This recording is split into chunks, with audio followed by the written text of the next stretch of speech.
Hey everybody, welcome. Welcome to Hidden Horror. So you guys know I am not tech savvy. And for the last hour, I have been trying to accomplish two tasks that should be extremely easy.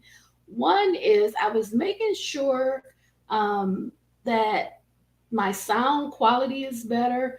I had bought a microphone last year and I never opened it to set it up. So I'm trying to improve my sound quality because I actually try to go over all of my videos to see how I can improve. And one thing was my sound quality. The other thing was I actually have a booster for the internet. And I asked my husband to kind of check it out because I had some internet issues where I thought I was freezing, but I wasn't actually freezing. Um, so I found out that the internet that was set up as the booster, so I would not lose my Wi Fi, it wasn't plugged in properly, whatever. And then for the microphone, during the install process, once he got my internet and everything right, the install process worked quickly. And then he did something on the computer, and I know my new microphone is hooked up. I just don't know how to use it. So hopefully my sound is okay.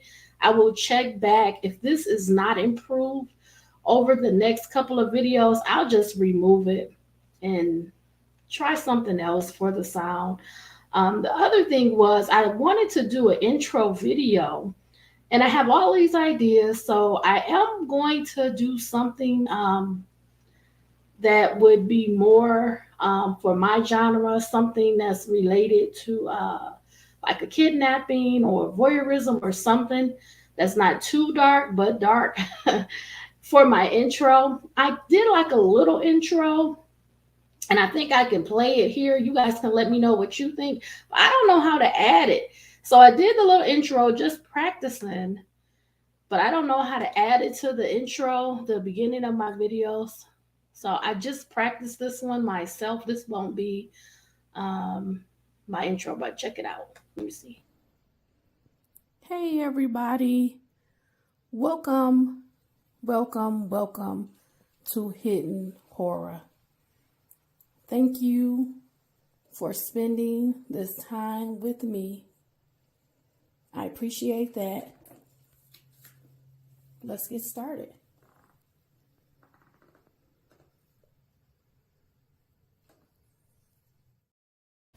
Okay, so I just want to show you that I'm going to try to do an intro where either I'm going to follow my husband as he is like peering into a window or putting like a body in the trunk. That's more of my style or whatever.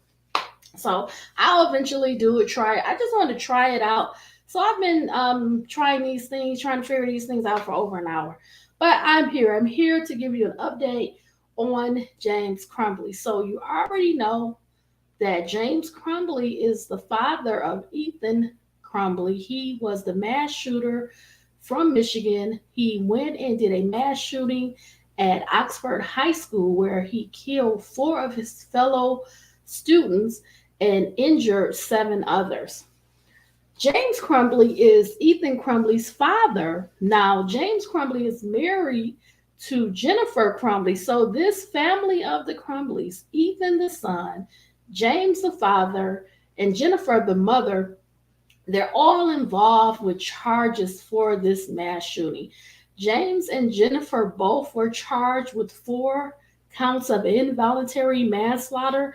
Back in February, Jennifer Crumbley, her trial was first. She was convicted on all 4 charges, and she's facing sentencing for April the 9th next month.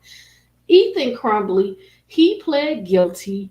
He received his sentencing in December of 2023, where he was sentenced to life without the possibility of parole. So James Crumbley, he is the last one in the Crumbley family.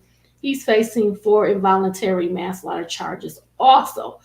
Okay, so that just brings you up to this level playing field. On March the 5th, James Crumbley's jury selection started. It took them 2 days to sit their jury. And the trial began last Thursday. So that would have been on March the 7th? Yes, Thursday, March 7th. Now, I'm here today to discuss two things. The first thing is at the end of the first day of trial on Thursday, March 7th, after the jury had left the courtroom, there was just a bombshell dropped. And I don't think they were even trying to drop this bombshell, but that's what really happened. At least that's how I felt. And I was really stunned when I watched it play out. So I'm going to talk about that. That's number one. And then number two, I just want to go over my thoughts about.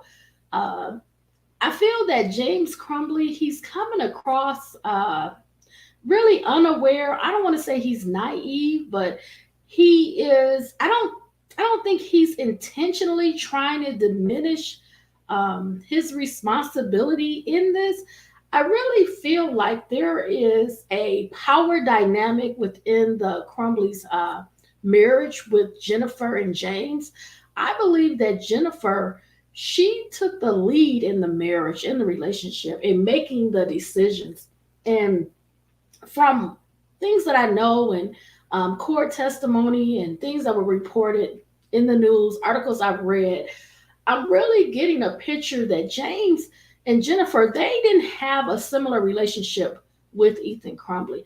I think that Jennifer, she communicated with him more, definitely more text messaging, more hands-on. I think she just came out much stronger with her opinions, and she was making decisions. She was making a lot of the decisions for the family. At least that's what it appears to me.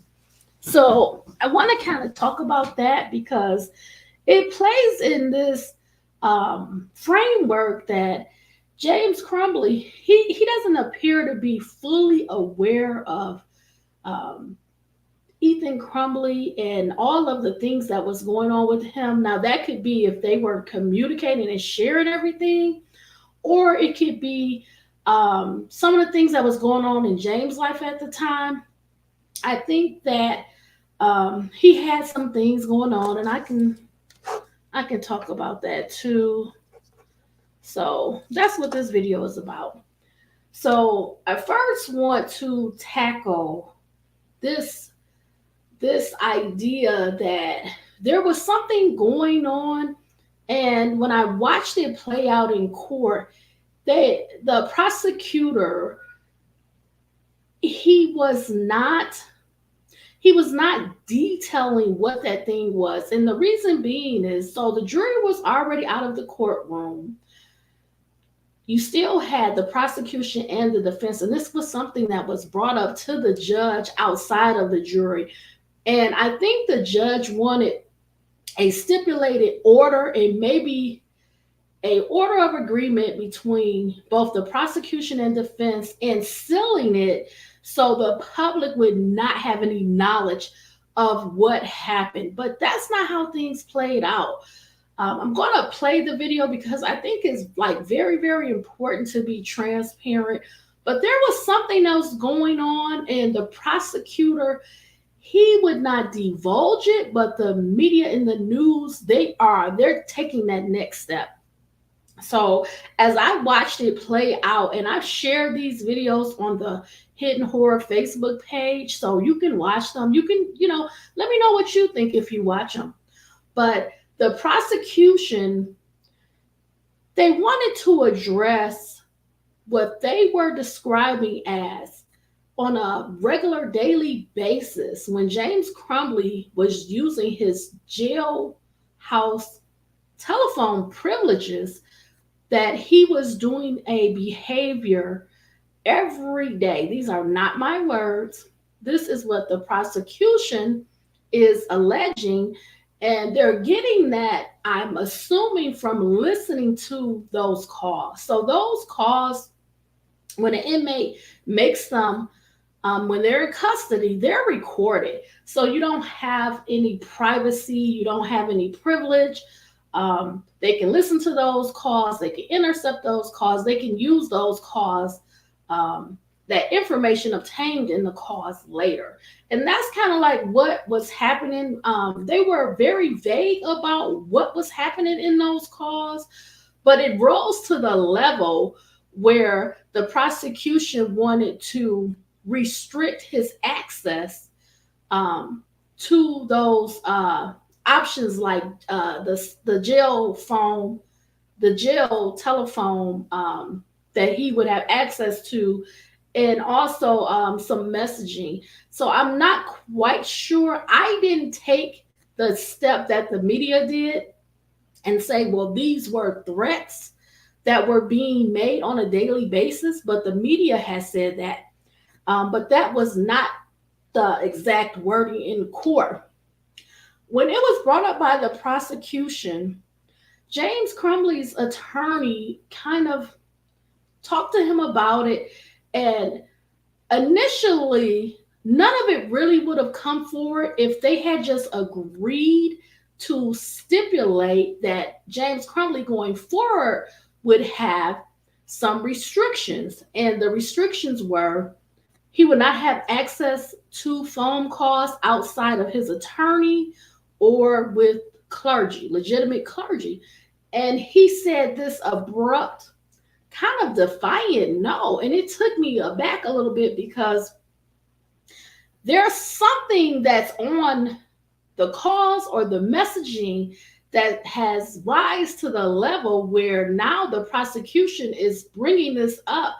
And because Mr. Crumbley didn't want to stipulate to the restrictions, is playing out in court. Now it will be a motion. Now, could they seal that motion and seal the judge's decision? Absolutely. But the prosecution took the moment to do it in open court. Now, open court doesn't mean that the jury was there. They were not present at the time. They had already been released for the day, but still. And the judge kind of said, listen, if you don't stipulate to this, Mr. Crumbley, let your attorney know this is going to hit the news in minutes, 10 minutes. Everybody's going to run with this information. And he still said no. It was only when his attorney went and conferred with the prosecution outside of the courtroom, there was an agreement made, and then they end up agreeing to what was already on the table, which is the restrictions. You not have any jailhouse telephone privileges anymore, and also we're going to restrict the messaging. You can only have legitimate clergy in these calls. So the way it played out, it was very striking because I didn't see that side of Mr. Crumbley, and I'm always trying to figure out, how does a person develop? What skills do they get from their parents? How do they become who they are? Kids, they watch their parents, they watch their activity, watch how they handle things. They copy them. They usually want to be like their parents when they're growing up. And it kind of struck me because I had not seen that side of Mr. Crumbley throughout this time. I can recall, and I've said this in the video, him yelling, I love you to Ethan. When Ethan was saying, yes, I did the mass shooting. So to see this other side of Mr. Crumbley, where he's allegedly making threats on a daily basis by using the jailhouse cell phone and or messaging, I was kind of surprised. I just didn't expect that from him, but I also have to look at, well, the product of their marriage, Jennifer and James Crumbley's marriage, is Ethan Crumbley. How angry Ethan Crumbley was, how dark his drawings were, how his thoughts were depressed, deprived, they were violent. So I have to go and mirror that to the parents, and it has to come from somewhere. There is a part of nurture and nature. You can learn things from others, but nurture also, when a child is young, it usually can be seen in the household. So now we're getting to see more of James Crumbley, more of his personality. I'm very, very interested if he will take the stand, if Mr. Crumbley will testify in his own defense, because um, I don't know if he was or was not allegedly making these threats from jail, but if he was, who were they about? What were they about? What extent were these credible? Did he have access to people? I know um, Jennifer and James Crumbley, they didn't turn themselves in. They were kind of liquidating. They were trying to sell their horses. They were going to sell their house. They had cash on them, and it appeared that they were trying to get away and run.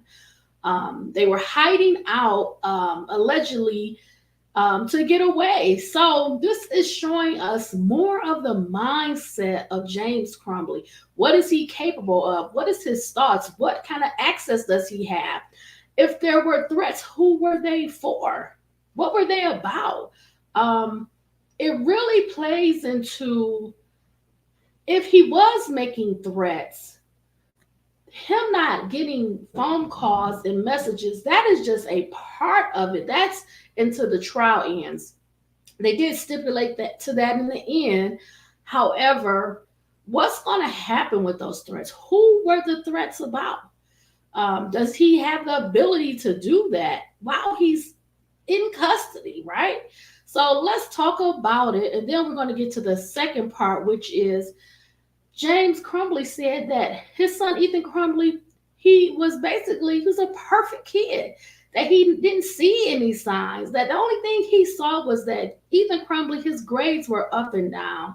And I want to talk about that because I feel like there's some things there where he couldn't see it. I don't know if he blocked it out. I know that he had his mother pass away, and that was a struggle for him when his mother died. And also, he lost his job. And now, you're reduced to being unemployed, trying to find employment. He became a driver, picking up orders and things like that. So a lot of things happened to him during this period. And I don't know if this contributed to him not able, or he wasn't focusing on Ethan and his mental health and the things that he was going through. I know there was some testimony during Jennifer Crumbley's case where they said in a 1-year period, James and Jennifer Crumbley purchased over $4,000 in alcohol. So I don't know if that was time that he took away, but we have to think about this a little bit more. When James Crumbley is describing his son Ethan Crumbley to the police after the mass shooting, so on the same day when he sat down and talked to police, when they interviewed him, he's saying, hey, I didn't see this. My son, he was a perfect kid. He didn't have any issues. His biggest issue was his grades were up and down. I just don't understand, how could he feel this way about his son? With the things that was happening with Ethan, with his behavior, even the night before, Ethan getting into a massive argument with his parents. They allegedly locked him out of the house. Ethan did the video that night that he was going to shoot up the school. You're locking your 15-year-old son out of the house at, it's allegedly 10 p.m. at night in the dark, total darkness. Where was the time put in with him? So we're going to talk about it all. So let's get to the first article. It's on CNN.com. It's dated March the 8th, 2024. It's written by Nikki Brown and Lauren Del Valle. And it's Michigan school shooter's father on trial for manslaughter is now accused of making threats from jail. The manslaughter trial of James Crumbley continued in a Michigan courtroom Friday, just weeks after his wife, Jennifer, was convicted in relation to their son's mass shooting at Oxford High School in 2021. Their son, Ethan Crumbley, killed 4 students and wounded 7 others. Here are the latest developments. James Crumbley was caught making threatening statements by phone and electronic messages while in custody. The Oakland County Sheriff's Office confirmed to CNN on Friday. As a result, Crumbley's access to the jailhouse phone is now primarily limited to communication with his attorney, a spokesperson for the sheriff's office said. Authorities would not disclose the nature of Crumbley's threats or their intended targets. The issue came to light at trial Thursday, but attorneys were careful not to reveal any details about the communication in open court. After the jury was dismissed Thursday afternoon, prosecutors asked that Crumbley's communications be limited to only counsel and legitimate clergy for the remainder of the trial. After considerable pushback from Crumbley's attorney, prosecutors announced they had reached an agreement. Mr. Crumbley's communications will be revoked, but not his ability to do research or otherwise participate in his own defense, Oakland County Chief Assistant Prosecutor David Williams said Thursday afternoon. So not just communicating with counsel, but his ability to read or get other information. Williams said the restrictions would expire once a verdict is reached. I'm going to go on.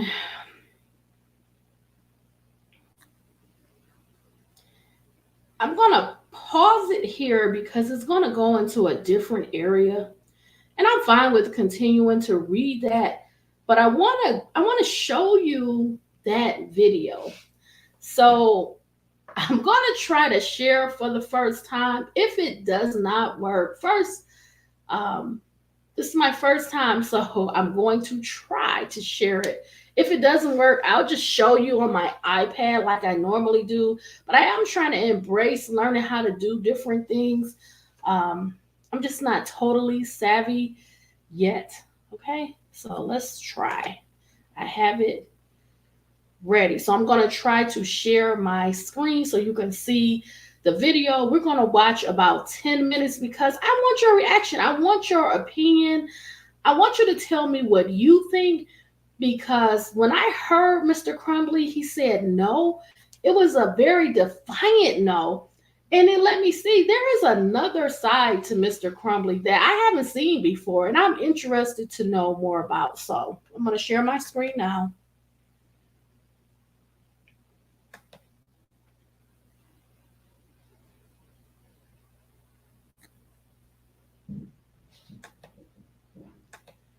So let's try to do that. I'm hoping. I want to make sure. Okay, so you guys can see everything that I see. So I'm going to enlarge this. Now, I want to say this. I want to give credit. Let me look at it. I want to give credit to the person that did this video because it was helpful to me. Okay, I apologize. It's Justice is a Process. That is the YouTube channel. And the title of his or her video is Prosecutors Accuse James Crumbley of Threatening Witnesses. This is going to be about a 10-minute view. So you can always check that video out separately. So I'm starting to play it at about 1 minute, and we'll go to about 12 minutes. So let's check it out.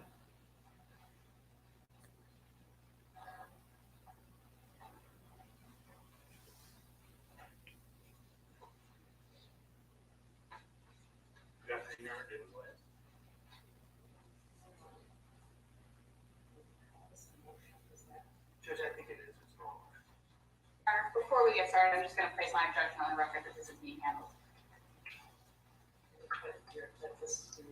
Okay, let me pause it for a second. So immediately when Attorney Williams, that's the attorney in the blue with the gray hair that's standing up, that's on the prosecution side. When he comes to address this and bring this up in open court, James Crumbley's attorney, she's aware of what's going on. She's probably likely had this information prior to the start of the trial. It appears that before this was brought up, the prosecution tried to get her representation of James Crumbley to get Mr. Crumbley to stipulate to the two restrictions, not having the foam, jailhouse foam, and also restricting his ability to do the messaging. They probably tried to get them to agree prior to this, and because Mr. Crumbley did not want to agree to this, this is why it's being raised before the judge now. So the jury has already been dismissed for the day. The judge is always going to be concerned, do we have any lingering issues? Let's deal with them, and this is an issue. Mr. Crumbley, I guess he really didn't fully understand that they have to do something about the behavior. I don't know if he could possibly get additional charges. I guess that will have to be investigated. However, it's not going to go away because you don't agree with the stipulation.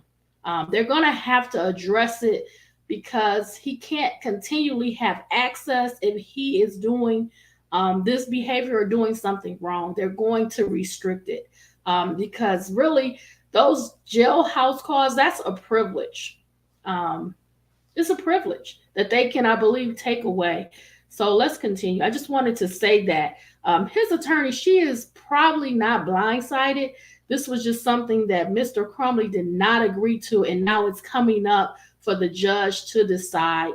Now, again, they could have filed a motion, had it sealed, and the judge could have just responded to that, but the prosecution is bringing it up here, so it's going to be addressed. And the judge tries to pull that back a little bit. You'll see to say, it could have been brought up outside of the courtroom, through a motion, could have been sealed, things like that. But he had an opportunity to just stipulate to it. People wouldn't have known about it if it was sealed, but he didn't. So that's why I say he was defiant. This was something that he was probably aware of. So let's continue. Yes, especially in front of the media in the middle of a trial, when this is obviously very likely going to be put out in the public, Your Honor. Judge, I was not certainly asking for it to be in front of the media, but I don't know how to make a record without that.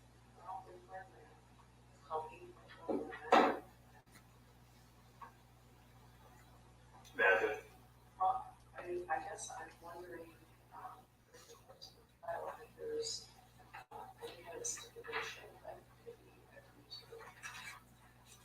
Certainly, I'm happy to discuss what my request is, Judge.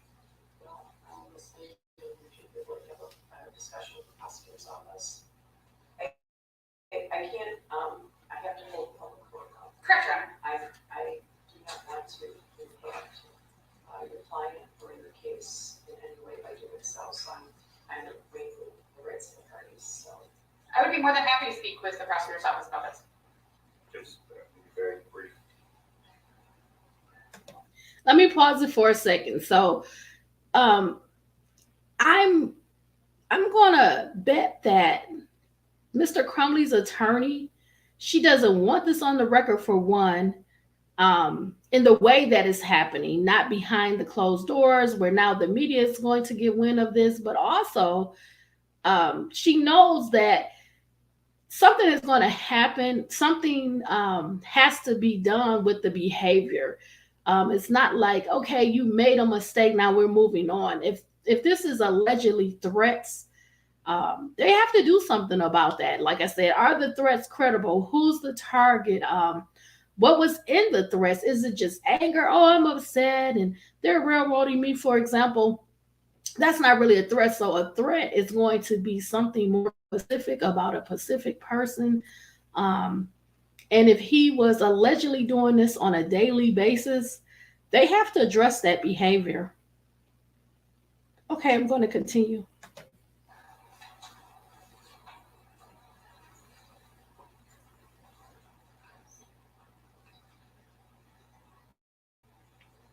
I think the situation can be temporarily taken care of with the related order, but I don't know if that's satisfactory or not.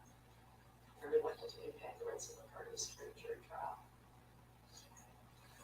I mean, Judge, my request is pretty straightforward and it's pretty time limited. Well, I know your request is, but I'm concerned about statements that might be placed on the record, right? Are you concerned about that? I am not.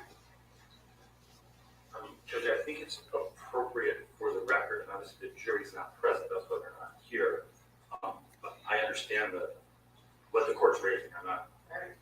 Well, I know you do. I know you do. I understand my concern as well. I do. Hold on just 1 second, Judge.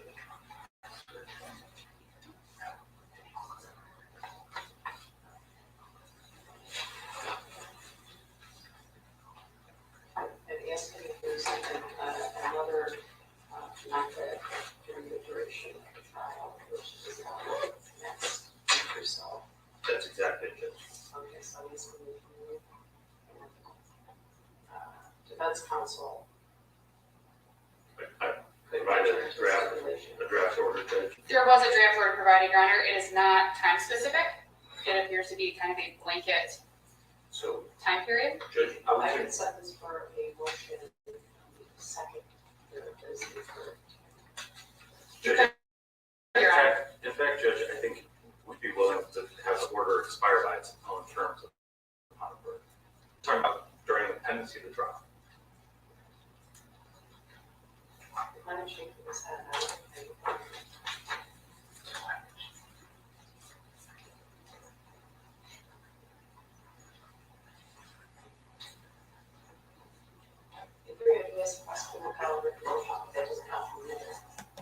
I want to pause it for just a second. So people are wondering what's going on with Mr. James Crumbley. Those headphones, they're there to be as an aid because he has some issues with his hearing. So they're giving him access to some equipment to help him so that he can hear better. That is Mr. Crumbley there, conferring with his attorney. And Judge, I'm happy to do that. Okay, Your Honor, my client is not willing to agree to the order. Okay, so. It's basically restricting his ability to speak to people, Judge. I mean, it's a complete revocation, except for counsel. So let me pause it here.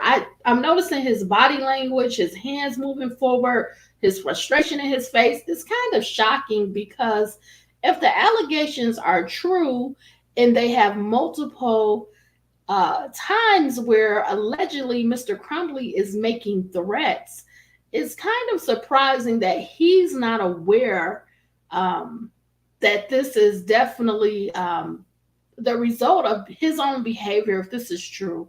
I don't know if it's true. They have not come out and said specifically that is a threat or that is a certain person. But it's kind of surprising to see his behavior. Again, I'm labeling it kind of in a defiant manner. And when I watched it the first time, he said, no. And it really took me back. I was surprised. So I'll keep playing it because I want you to see all of the actions. His attorney pretty much went to him 3 times. Well, really 4 of you count before this is brought up in open court. But she confers with him this time and he's saying no. she's going to talk to him again. So let's keep watching. I'm most concerned about the movie of the top two. Right, and absolutely, that's not part of what we're asking. Judge, if the order gets entered, we're asking that the communications be limited to only counsel and legitimate clergy during the rest of the trial. That's my request. We're talking 7 or 8 days. In talking to his attorney. He's shaking his head. I'm just inserting myself. My apologies, but I'm really picking up on his behavior as I watch it with you. He's shaking his head. This trial is going to last less than 2 weeks, probably about 8 days in total. They already have 2 days down, so they're looking at probably wrapping this up in a week. And he's saying no. He still wants his full access. He doesn't want these privileges taken from him. You talk to legitimate clergy. Okay, so if he doesn't agree to it, then the prosecutors are going to make the motion. And I have advised Mr. Crumbley of that, Your Honor. I would propose that there could be a different order with a restriction and not a complete revocation. Obviously, the prosecutor's office is reviewing communications. They would know whether or not the order was violated, and at that point, if the court needed to take action, then the court could take action. Let me pause it right here. I don't agree with his attorney. The reason I don't agree with the attorney, because those phone calls, they are a privilege in jail. And you don't get access if you're doing these things allegedly, like making threats.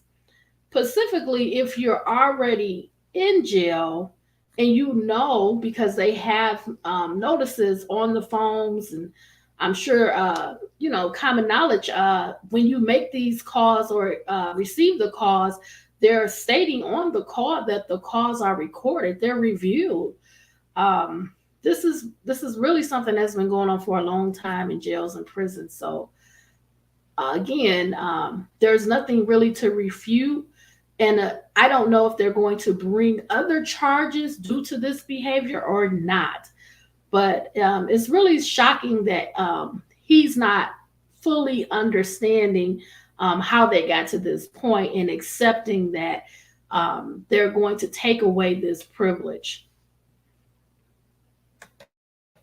It's not just about violations going forward, but the conduct that's already happened. Well, I understand that. It's so hard to understand because there's a big old sign right there. Right? It's on every call. Every single call. Yeah.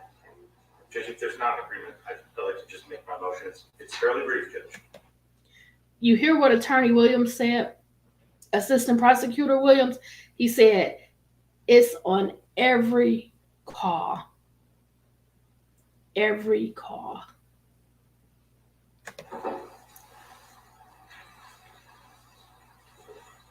So it's like, what's his position? She's confirmed with him again. Your Honor, he's not agreeing to the order. Okay, well, does he know that in 10 minutes, there's going to be an article about it?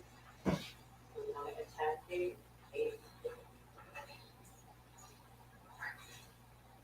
I'm not permitted to have a closed courtroom unless we're proceeding with a closed hearing and reduced from 1 to 9. As I sit here right now, I don't know if this qualifies, so.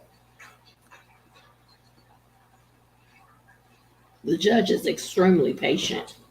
She's confirmed with him for a third time now.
This doesn't look good for Mr. Crumbley.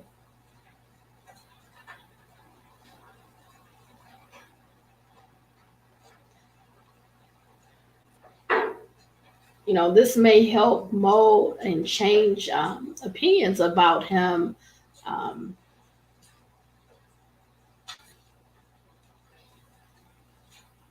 I think you have to be careful about the battles that you fight. I think the judge is being very open, very patient, considering Mr. Crumbley.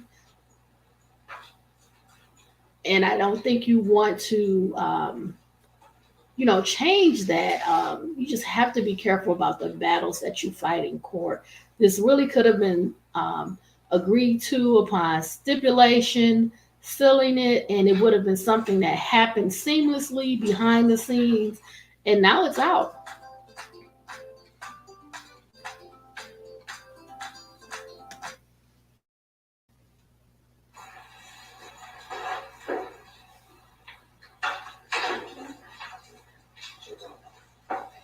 That's fine.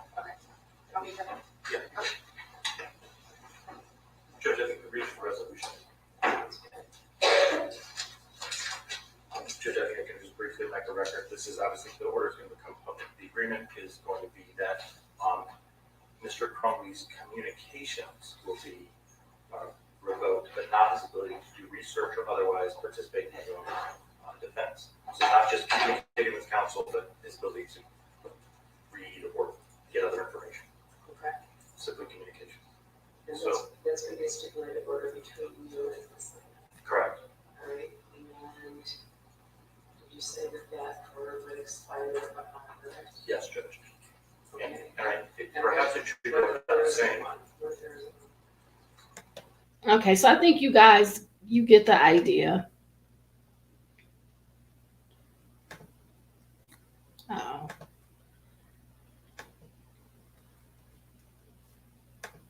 Okay.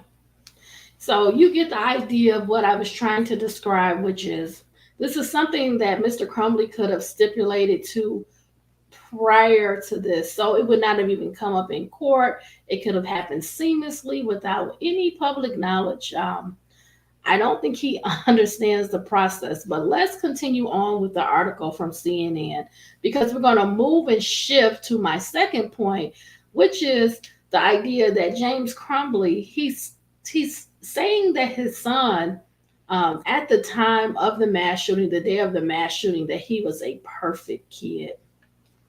Okay, so James Crumbley's trial adjourned for the day Friday after Judge Cheryl Matthews told jurors the prosecution ran out of witnesses to call because the trial was running so far ahead of schedule. Jurors are set to return for court Monday at 9 a.m. Before court wrapped up for the day, jurors heard from Detective Joe Bryan, one of the investigators who interviewed the father after his son's attack. Shortly after the shooting, James Crumbley told investigators the murder weapon his son used had been hidden in a case and the bullets were stored separately, according to testimony in court Friday. Prosecutors showed video of James Crumbley and his wife speaking with investigators at a police station the afternoon of the shooting before briefly visiting with their son. The video was previously shown during Jennifer Crumbley's trial. James Crumbley told the investigators he had a SIG-Sauer handgun hidden in an armor in a case and the bullets were hidden in a different spot under some jeans, Bryan said. Crumbley told investigators he and his wife didn't have any trouble with their son, but he had mediocre grades, Bryan testified. The night before the attack, the parents had found out their son got an E in geometry and there was an argument about it, Bryan testified. Crumbley indicated his son seemed fine the morning of the shooting, Bryan testified. The father told investigators he and his son had discussed the grades problem and he told his son they just wanted him to try. Brian said. Let me just say this before I continue on with this article. The hard part about listening and reading some of these articles, it really doesn't make sense. If James Crumbley and Jennifer Crumbley were at home the morning of the mass shooting with Ethan, that's their only child. If James Crumbley was taking Ethan to school and James Crumbley had the gun and the bullets hid separately in his bedroom, that would mean that Ethan Crumbley would have to come into the bedroom of James and Jennifer Crumbley, search for the gun and the bullets. Now, where was James and Jennifer at the time? Were they at home in the morning before they took him to school? Well, before James took Ethan to school, were they in their bedroom? It's like it's very hard to think that Ethan would come into the bedroom, search for the gun and the bullets while they were in the house, possibly even in their bedroom. To me, it would be more likely that Ethan had access to his own gun. They bought the gun for him. He used the gun. He videoed with the gun. He photographed the gun. It would be more likely to me that he had the gun and the bullets, and he didn't have to search. That's if that's true, right? If what he's saying is true. Doesn't seem likely to me. If your child's coming in your bedroom, searching for the gun and the bullets, and they're separate, and then why didn't the gun have a trigger lock or wasn't locked properly in a safe or something, especially at the age where Ethan was. He's 15 years old. You don't want to have open access to a gun like that. So that's something that's a hard one to believe. But let's continue on. Brian testified Crumbley was emotional and seemed to be concerned about his son after the attack. Defense attorney Muriel Lehman pointed out that as Crumbley was leaving his son, he repeatedly told him he loved him. Oakland County Assistant Prosecuting Attorney Mark Key said while Crumbley was loudly repeating, "I love you," his son was saying, "I did it." Yes, and I saw that video, so that's why I felt like it was a different side to James Crumbley, because I can remember him screaming out, "I love you, I love you." Did he say at the same time his son was confessing to a crime, Keith asked? He was, Brian said. Using cell phone data, forensic analyst Edward Wagrowski outlined James Crumbley's actions leading up to the school shooting during testimony Thursday. James Crumbley dropped his son off at school at 7:46 a.m. before returning home at 8:04 a.m. Wagrowski testified. Now, see, that's very shocking too, because if I go back in my memory and I look at the police photos, I believe they had the case for the gun on James and Jennifer Crumbley's bed. So wouldn't you think he took the gun if he went back home at 8:04 a.m., but maybe he didn't go inside? Did he go inside? Did he go in his bedroom? Did he notice it was moved? Did he see the case out? We don't know if James Crumbley is going to testify in his own defense. But I would want to know, if you went back home at 8:04 a.m., did you see the case out? If you allegedly stored the gun in the case, when you return home, did you see that case was now on your bed and it was open?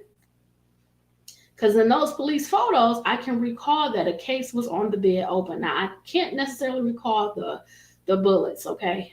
But I just remember that. So let's continue. Wagrowski testified by 9:04 a.m. Location data showed the father at the horse barn, the analyst said. At 9:33 a.m., Jennifer Crumbley messaged her husband saying, "Call now, emergency," and then sent him photos of the math worksheet their son had drawn on, according to messages shown in court. So we all know about the infamous, the sheet. Let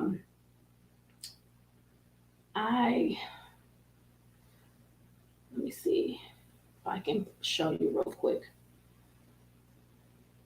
Okay, no, I cannot. My apologies. The sheet was very graphic. It showed like a body form, like a male standing. There was like drips of blood coming out of the back of the head. There was a picture of a gun, and so on. So yeah, it was pretty. It was pretty shocking. He also had wrote some terrible things on there about blood everywhere. So let's continue on. That morning, a teacher found a drawing from Ethan showing a gun and a person bleeding along with the phrases, "The thoughts won't stop. Help me. Blood everywhere. And my life is useless," prosecutors have said. "My God, WTF," James Crumbley responded at 9:44 a.m. before adding that he was still waiting on their horse's veterinarian. He said he was distraught about last night, Jennifer Crumbley wrote. "We talked about it this morning. You talked to him?" James Crumbley responded before his wife asked him to call her. James Crumbley's location data showed him leaving the barn around 9:38 a.m. Wagrowski testified. The father did not stop by their house on the way to the school. So they're saying that James Crumbley, he could have just stopped by his house on the way to the school to see if the gun was there. But again, as I've said before, I don't think that he's aware he's thinking in this manner. I don't know if he was just overwhelmed. Like I said, he had the loss of his job, the loss of his mother. I don't know where his headspace was. But I would be concerned if my child was drawing images like that, definitely writing things like "help me." I would have taken my child from school. I think that's just reasonable care. At 10:29 a.m., the Crumbleys were on the phone for about 7 minutes, according to cell phone logs shown in court. The parents entered the school around 10:38 a.m., according to surveillance footage. The footage shows them in the counselor's office for approximately 12 minutes. During that meeting, the Crumbleys were advised to take their son home and get him immediate mental health treatment, but the parents declined to do so. The counselor testified during Jennifer Crumbley's trial. So because James Crumbley was a driver, he set his own schedule. He could have easily not did any more pickups and deliveries for the rest of the day to take his son home, or even drive him along with his route. It would have been nothing to stop him from just putting him in the car with him. But more so changing his focus to Ethan. But he didn't do that. He didn't stop at home to check for the gun. He didn't take Ethan with him and put him in a car, and then he didn't decide to not go back to work. So all of that contributed to nothing stopping the mass shooting from happening on behalf of James Crumbley. Around 11 a.m., James Crumbley logged into, I'm not going to say his job, to work as a delivery driver, Wagrowski testified. He had 4 orders that morning and did not stop by his house while he was delivering, Wagrowski said.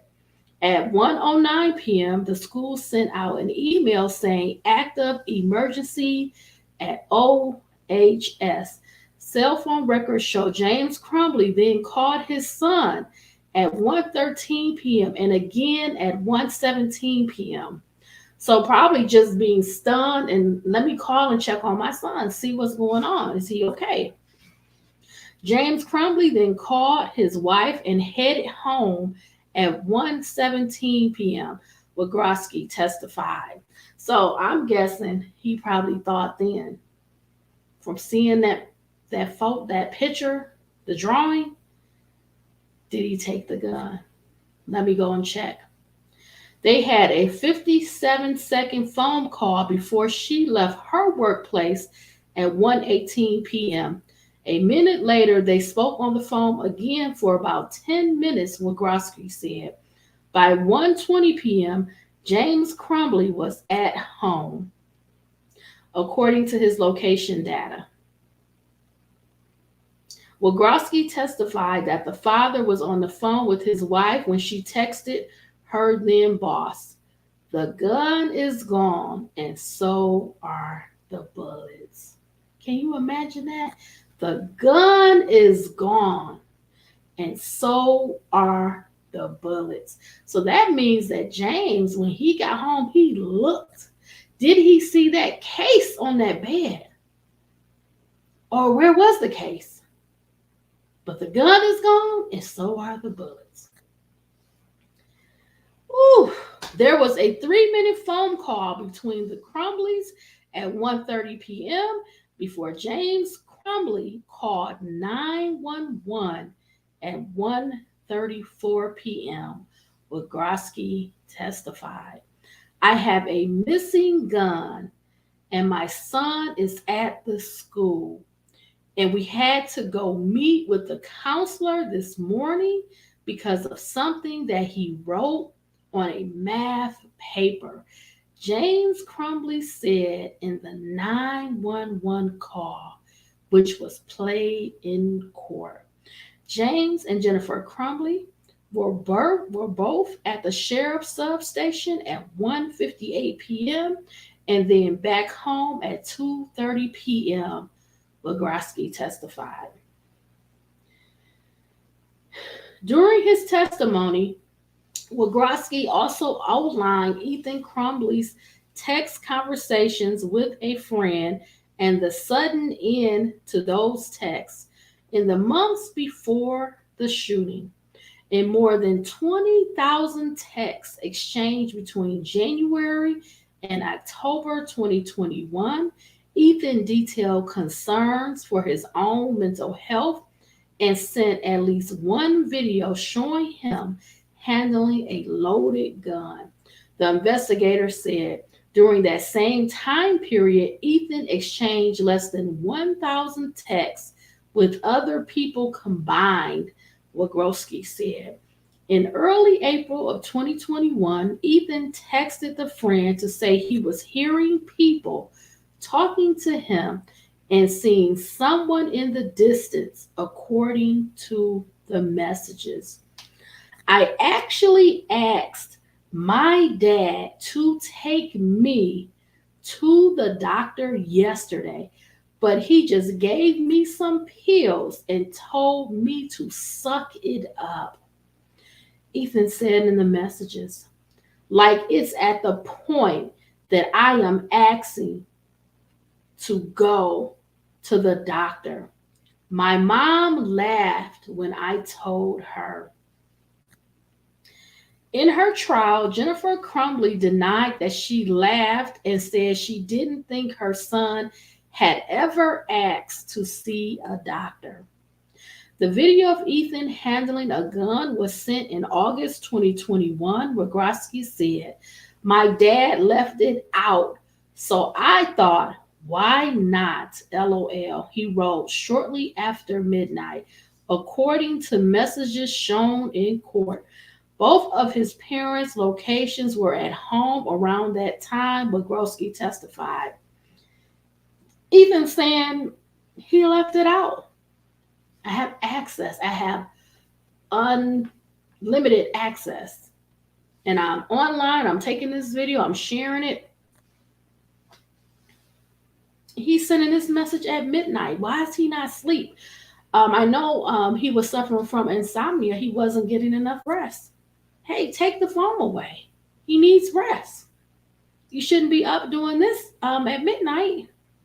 And why does he have access to a gun? This was before they purchased his gun in November. This was in August. So he had access to a different gun.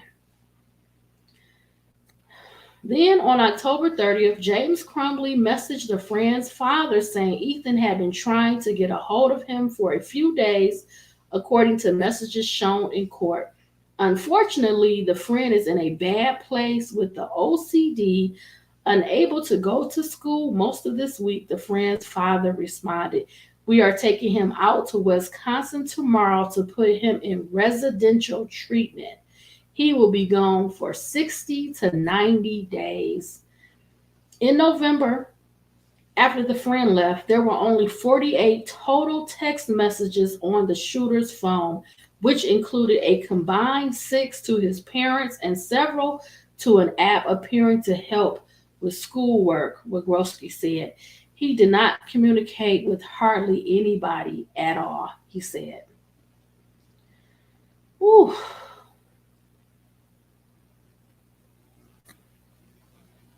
I have one more article. Let me just check. Yeah, I do want to go over it.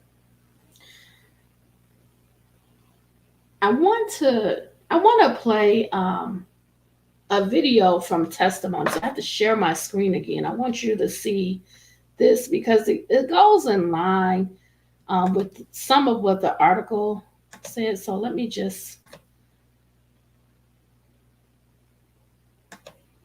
Okay. So if you haven't been here before, this is the Hidden Horror Facebook page. This is what I need, this link right here. So it's by ABC7. It's a YouTube video. It's about the second day of trial. And I'm going to go to a very short, it's about 2 minutes.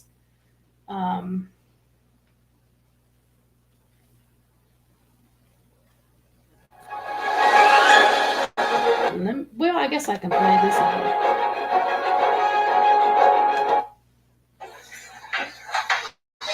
Okay, so I want to pause that because I want to take you right to it.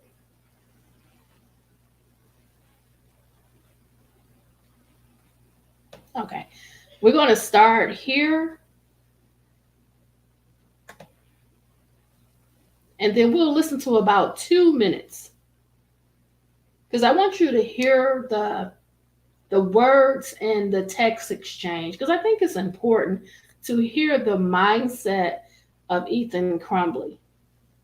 And this will help to show that when his dad says that Ethan Crumbley, he was a perfect kid, that he didn't have any issues, it's so contrary to what was happening with Ethan at the time. During the same period of time, the drawings, the writings, his journal entries, one dark thought after another, the torturing of the birds, how he was, drawing how he wanted to, make the people suffer. He wanted the parents to unalive themselves when they found out about their kids being killed. He just has so many dark thoughts. And for his dad to say, hey, my son, he was like a perfect kid, is so far from the reality of what was happening with Ethan at this same time. So let's just hear some of the exchange. This is some of the text exchange between Ethan Crumbley and his friend. That's flash. Yes.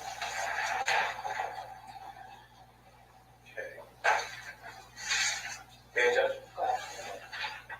Sir, you were asked about the shooter and his friend in that conversation that they had. Do you recall those questions? Yes. Okay, and yesterday we had a discussion about that, specifically the amount of text in that conversation, the content of the conversation. Correct, yes. Okay. Now, from November the 30th of 2021 up until the time that the shooter was arrested October the 30th of 21 to November the 30th of 21 when he was arrested, were there any responsive text from the friend to the shooter? No, there was not. In that conversation, it talks about in April how the shooter expressed to that friend that he had asked his father for help. Correct. And you were asked about some context. I think your answer was that there was more context to it, you just couldn't recall. So I'm going to show it to you. So we'll go through the entire exhibit. It's exhibit 67. This is the shooter. Like I hear people talking to me and see someone in the distance. That's April 4th of 21. Correct. And then right after the shooter wrote, I actually asked my dad to take the doctor yesterday, but he just gave me some pills and told me to, quote, suck it up. That's correct, yes. Okay.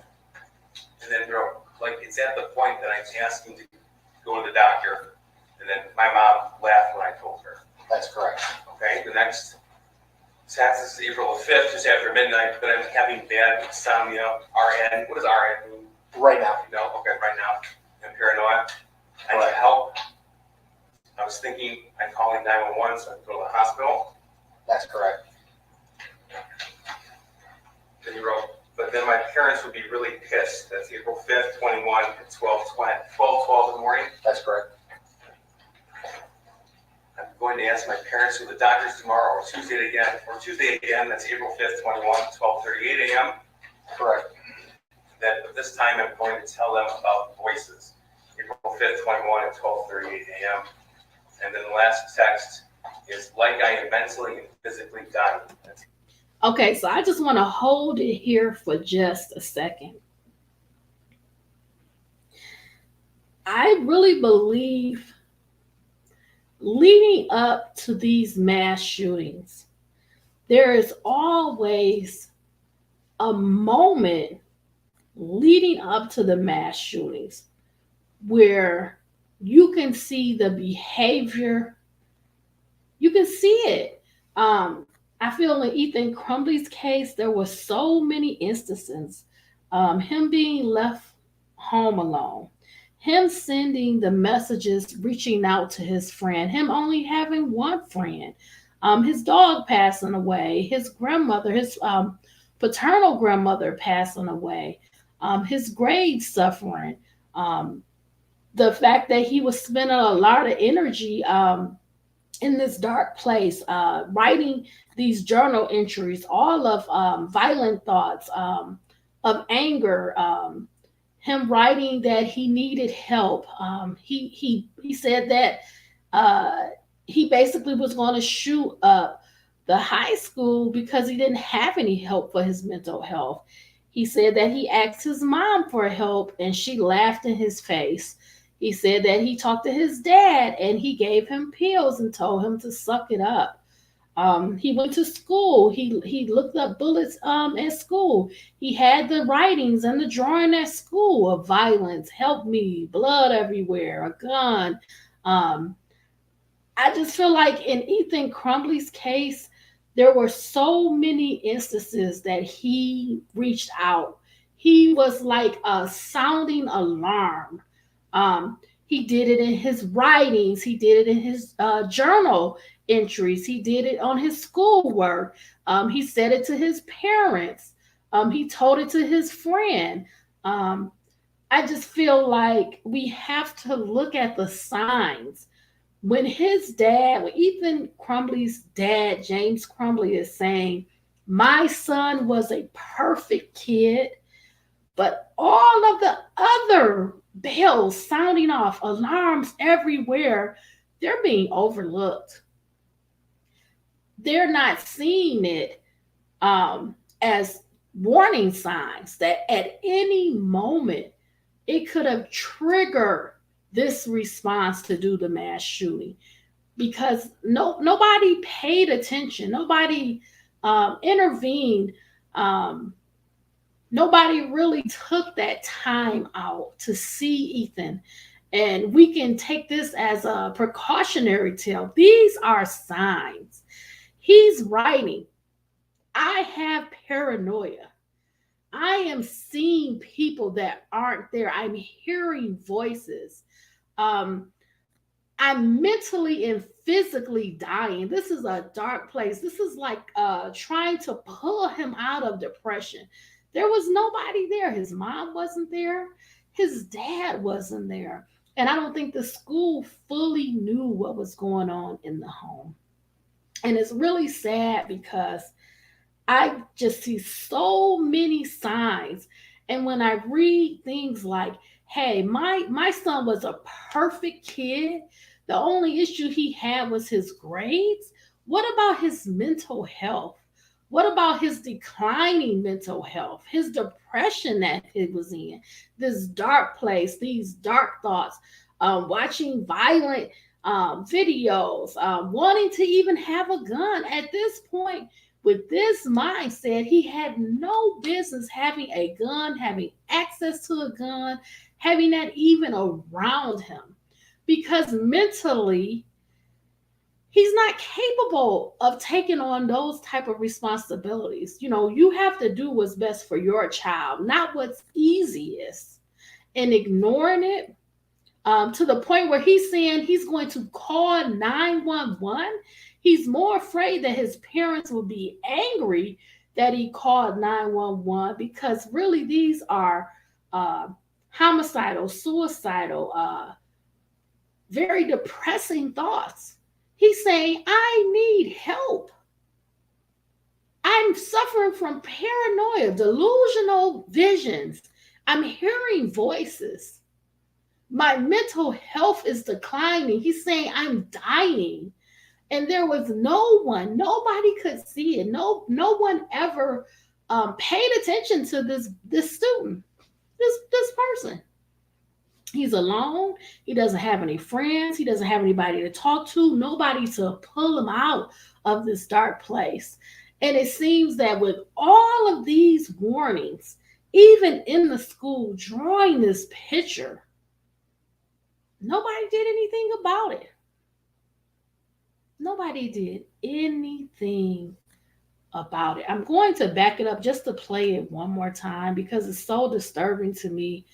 I just want everybody to have like a really good idea of why I'm saying what I'm saying. These are signs that we can take and learn from.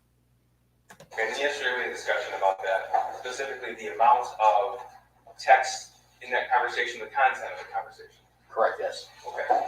Now, from November the 30th of 2021 up until the time that the shooter was arrested October the 30th of 21 to November the 30th of 21 when he was arrested, were there any responsive text from the friend to the shooter? No, there was not. In that conversation, we talked about in April how the shooter expressed to that friend that he had asked his father for help. Correct. And you were asked about some context. I think your answer was that there was more context to it, you just couldn't recall. So I'm going to show it to you. So we'll go through the entire exhibit. Exhibit 67. This is the shooter. Like I hear people talking to me and see someone in the distance. That's April 4th of 21. Correct. And then right after the shooter wrote, I actually asked my dad to take the doctor yesterday, but he just gave me some pills and told me to, quote, suck it up. That's correct, yes. Okay. And then wrote, like, it's at the point that I'm asking to go to the doctor. And then my mom laughed when I told her. That's correct. Okay. The next text is April 5th, just after midnight, but I'm having bad insomnia. RN. What does RN mean? Right now. You know, okay, right now. I'm paranoid. I need help. I was thinking I'd call 911 so I could go to the hospital. That's correct. Then he wrote, but then my parents would be really pissed. That's April 5th, 21 at 12:12 in the morning. That's correct. I'm going to ask my parents to the doctors tomorrow or Tuesday again. That's April 5th, 21, 12:38 a.m. Correct.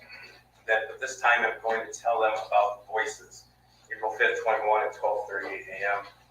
And then the last text is like I am mentally and physically dying. That's April 5th, 21 at 12:39 in the morning. That's correct. Okay, so that's... Okay, everybody. I can't make it up. I can't make it up. You saw it for yourself. You saw it for yourself. It's beyond comprehension. It's beyond disturbing.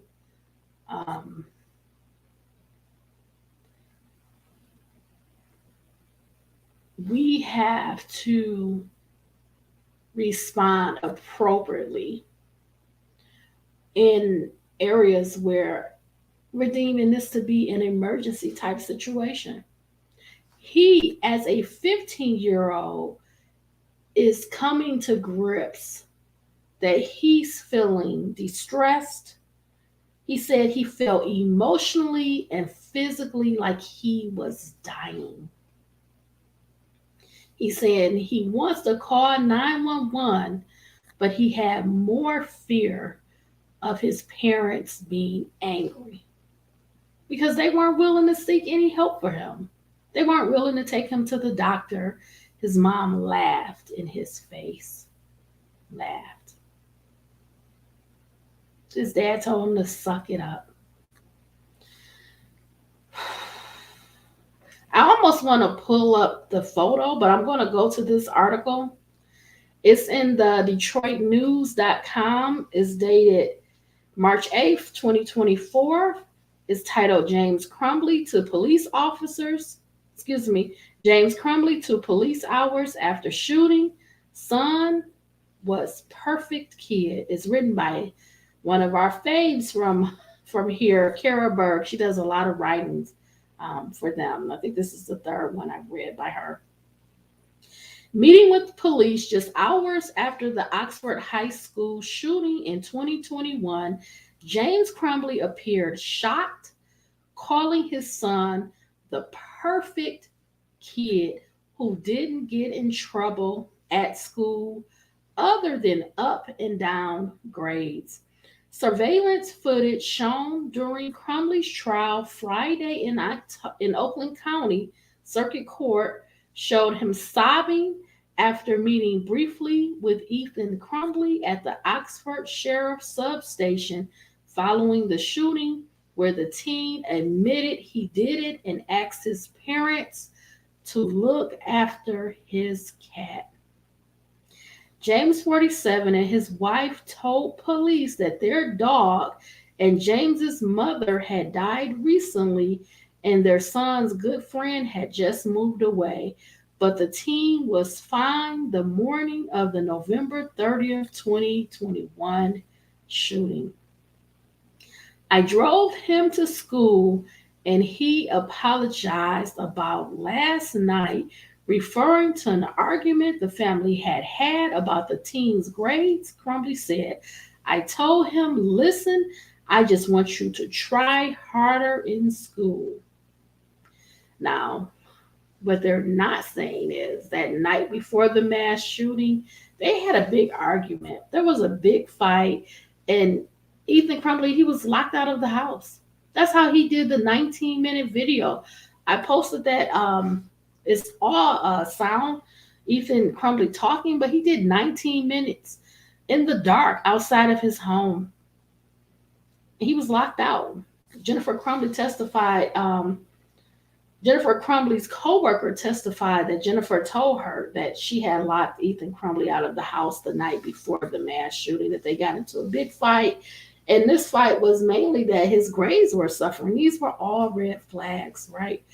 Crumbley is being tried on 4 counts of involuntary manslaughter for the deaths of the 4 students his son fatally shot: Hannah St. Juliana, 14, Madison Baldwin, 17, Tate Muir, 16, and Justin Schilling, 17. He faces up to 15 years in prison if convicted. The rare trial marks only the second time a parent has been tried with manslaughter in connection with a mass shooting carried out by their child. His wife, Jennifer, was convicted of the same charges in early February and will be sentenced April 9th. She also faces up to 15 years in prison. Family members of the 3 of the 4 students who were killed watched as prosecutors showed images Friday of Oxford High School after the shooting opened fire in the hallways and a bathroom. After the shooter opened fire in the hallways and a bathroom. One showed victims in the hallways and another showed a pool of blood in a bathroom where one of the shootings took place. Previous testimony revealed 32 shots were fired in a matter of minutes. Some family members bowed their heads, others clenched their jaws, but stayed in the courtroom. The trial so far has included fewer texts with concerns about the shooter's mental health after Oakland Circuit Judge Cheryl Matthews ruled some couldn't be admitted because it wasn't clear Crumbley knew about them. While testimony during Jennifer's trial revealed she was worried the teen might be depressed and even looked up depression treatment online, those concerns haven't been admitted during James' trial. The trial resumes Monday. So they have some categories. One is about purchasing the gun. Another is about the text messages we already kind of went over. Things like that. We talked about the 911 call and what was said on the 911 call. We talked about how he felt his son was a perfect kid. He thought his son was a perfect kid. I want to see if I can. I know I can do it. So let me. I'm going to share my screen. That's fine. Entire window. And I want to pull up.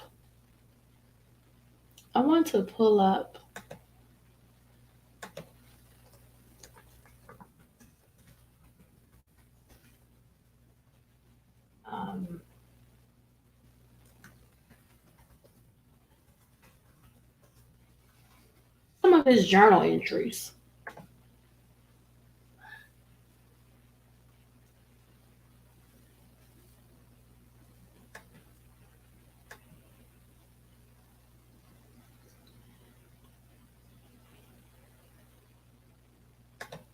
See if I can enlarge this. Let me see. It may be better.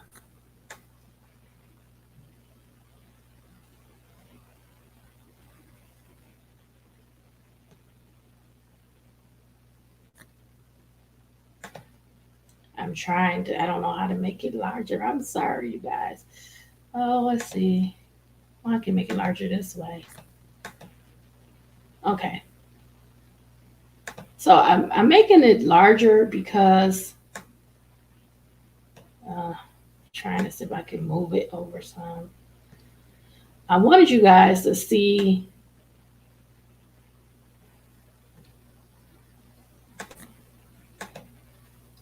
I was trying to see.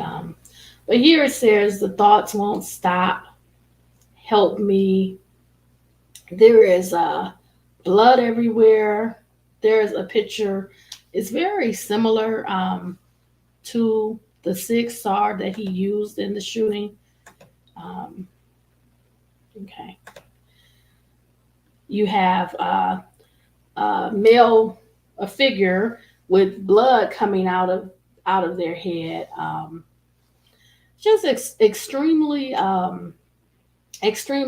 violent. Down here it says, "My life is useless."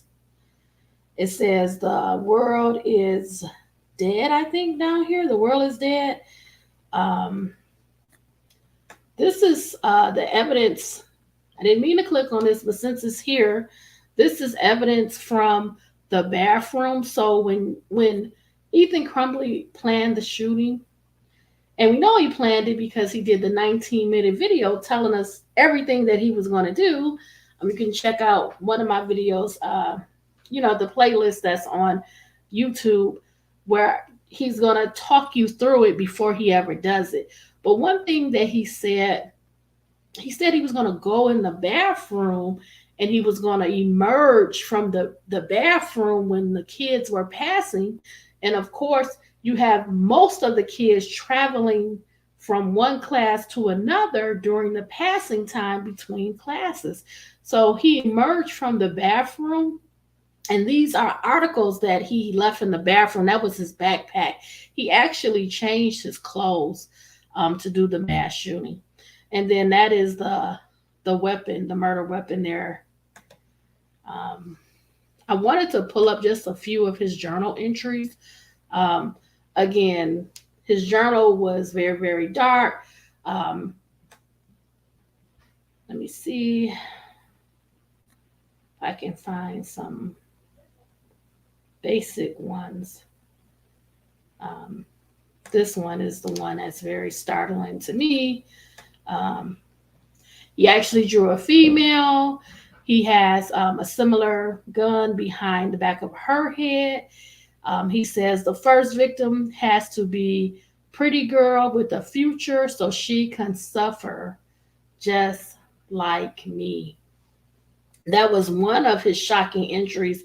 Another disturbing entry, I'm not sure if I'm going to find it, but he had another disturbing entry where he talked about when the parents of the victims were told that their child was unalive. He wanted them to then go and unalive themselves. I don't know if I can find that.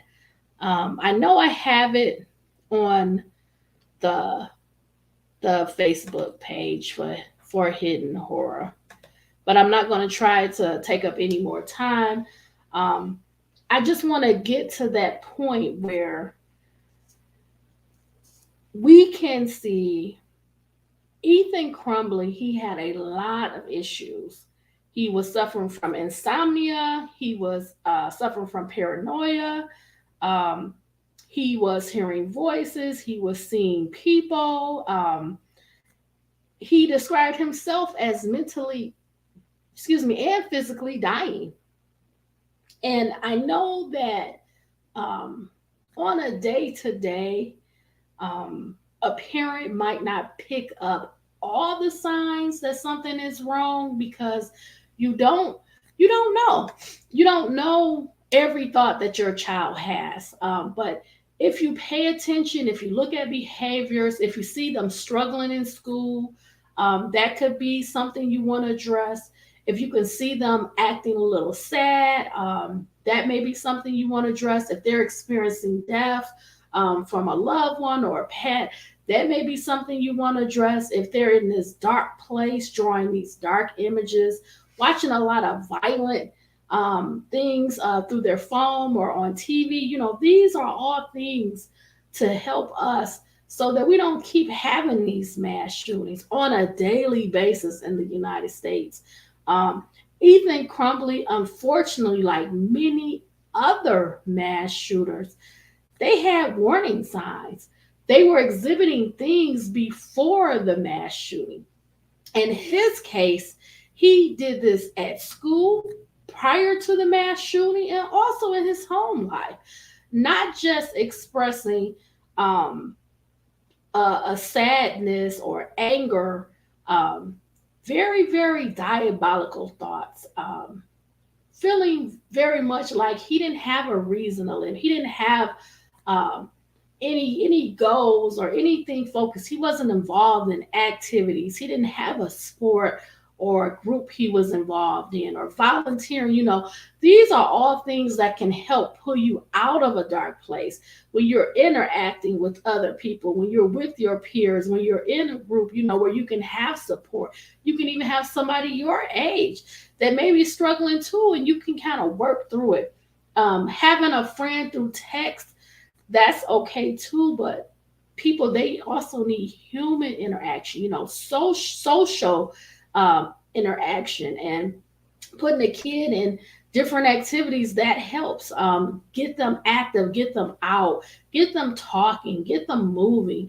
They could have taken the time and taken him to the horse farm, working with animals. He spent his time torturing the birds, torturing animals, maybe getting them around other people his age instead of having such dark conversations about sadness, depression, maybe actively getting him out of that and talking about plans and future plans. And, you're in high school now. What about the PSAT? And, what do you want to do when you go off to college? Or, do you want to get a job? What are your plans? Pulling him out of this dark place. I know at times when kids experience death, they don't really know how to handle it, right? Maybe talking to him about how people transition. And when you get older, none of us are going to live forever, but death is a natural part. It's a state where we all are going to pass, and this is normal. And it's normal to cry. It's normal to feel sad. And if you feel you need more help, you need more support, you want to talk about it more, maybe offer some therapy. Um, he wouldn't be the first child or adult that needed extra help, extra support.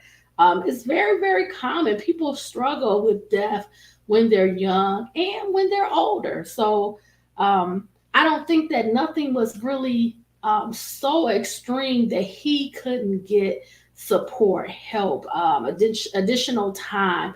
Even at school, when he was found to be looking up the bullets, and you can ask him, what's your interest? Oh, okay, you like guns. Okay, well, do you have access to a gun? Have you ever used a gun? What do you think about guns? I know he said that he was gonna be like a video game creator and things. Talk to him, try to connect with him, especially if you see a child that's kind of alone by themselves. Sometimes they just need a friend. And the sad part is these kids that he actually killed, they seem like amazing kids and they would have been his friend. And we can't take anything back. We can't bring those kids back. We'll never be able to console the family, even with these convictions. You'll never be made whole. He took a lot from the families and these kids and their futures. And that's something that no one looks down the line at.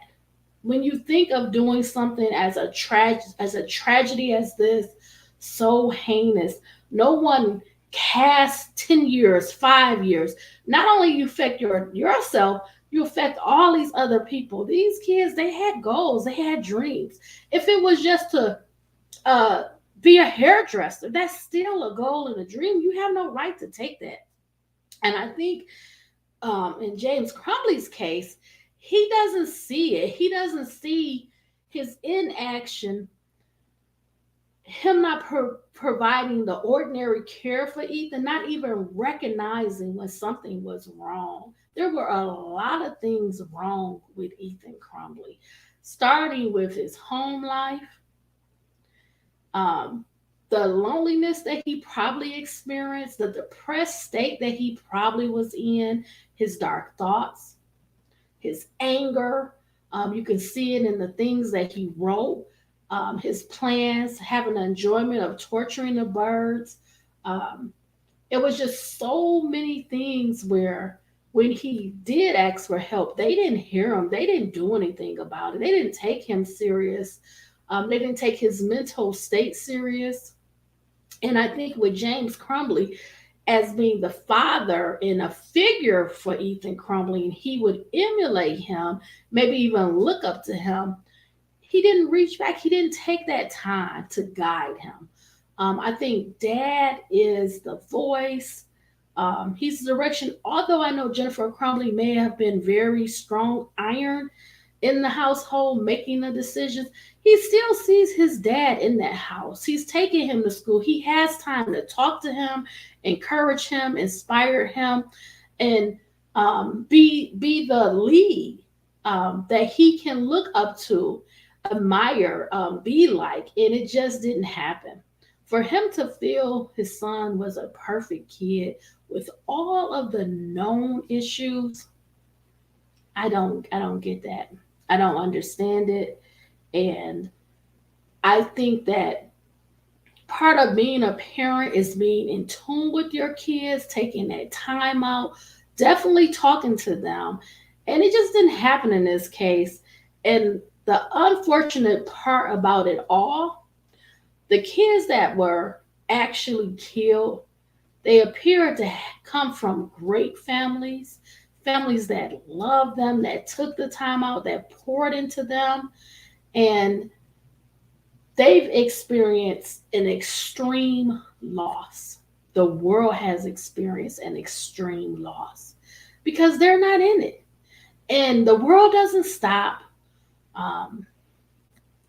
The only thing we can do is try to make the change, try to reach out, reach back, help someone else, be a voice, be a beacon, be a resource. And this is what the Hidden Horror platform was created for. This is what I'm about. This is why I'm here. This is why I'm going over this information, putting my time in so that this message can resound across the world. That we need more patience, more love, more time. We have to slow everything down. We have to now focus on pouring into our kids, our teachers, law enforcement at every area that's really, it's been demolished. We have to stand together to fight against this evil, this darkness that's taking over society. It's in every area. So I hope that people are learning, people are growing, people are developing in a way that we have prevention.